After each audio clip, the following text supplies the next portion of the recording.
তোমাদের সকলকে আমার ইউটিউব চ্যানেলে স্বাগত। আজকে তোমাদের সামনে আমি আলোচনা করছি 508 নম্বর পেজের যে ইতিহাসের সেটটা রয়েছে সেই সেটটা নিয়ে।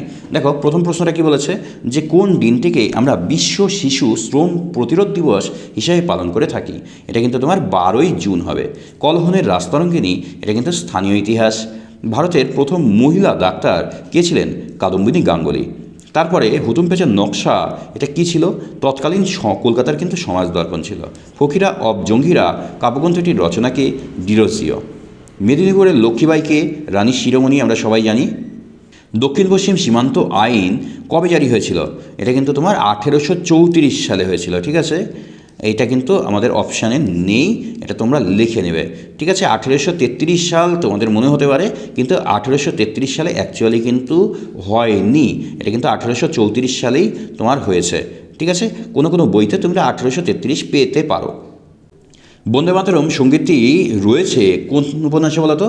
এটা কিন্তু তোমার আনন্দবাট উপন্যাসে। মহারানী ভিক্টোরিয়া ভারত সম্রাজ্ঞী উপাধি পায় কত সালে বলো তো? এটা 1877 তোমরা দিতে পারো, তবে যদি সঠিক উত্তর বলো তাহলে সঠিক উত্তরটা কিন্তু 1877 নয়, 1876 খ্রিস্টাব্দের 28শে এপ্রিল। ঠিক আছে, এইটা কিন্তু আমাদের সঠিক উত্তর।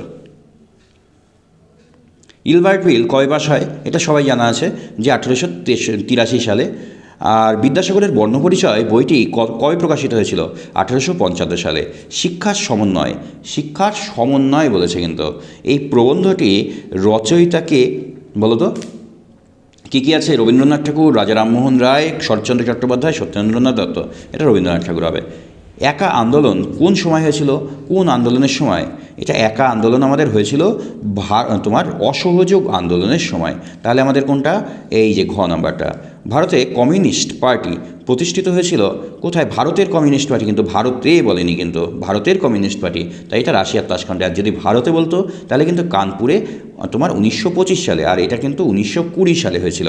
লাঙল যার জমিদার, ঘাম যার দাম তার উক্তিটি, এটা কিন্তু তেভাগা আন্দোলনের সঙ্গে জড়িত। All India trade union Congress এর প্রথম তোমার সভাপতি কে ছিল? সভাপতি কিন্তু বলেছে, সম্পাদক কিন্তু বলেনি। সম্পাদক বললে আমরা আলাদা বলতাম, আর সভাপতি যেহেতু তাই লালা লাজপত রায়। বেঙ্গল ভলেন্টিয়ার্স এর প্রতিষ্ঠাতা কে? বেঙ্গল ভলেন্টিয়ার্সের হেমচন্দ্র ঘোষ। ঠিক আছে, এটা কিন্তু আগে হয়েছিল 1912 সাল। আর 1928 সালে যে বেঙ্গল ভলেন্টিয়ার্স প্রতিষ্ঠা হয়েছিল এটা কিন্তু এটা তোমার সুভাষচন্দ্র বসু কিন্তু করেছিলেন। ঠিক আছে, তাই তোমরা অপশান দেখে বা প্রশ্নটা ভালো করে পড়ে সেই অনুযায়ী কিন্তু উত্তর দেবে। সবসময় কিন্তু হেমচন্দ্র ঘোষ হবে না। হেমচন্দ্র ঘোষের যেটা বেঙ্গল ভলেন্টিয়ার সেটা আগের, আর সুভাষচন্দ্র বসু এটা কিন্তু 1928 সালের। বঙ্গলক্ষ্মী ব্রত পালনের কথা কে বলেছিলেন? এটা কিন্তু তোমার রামেন্দ্র সুন্দর ত্রিবেদী বলেছিল।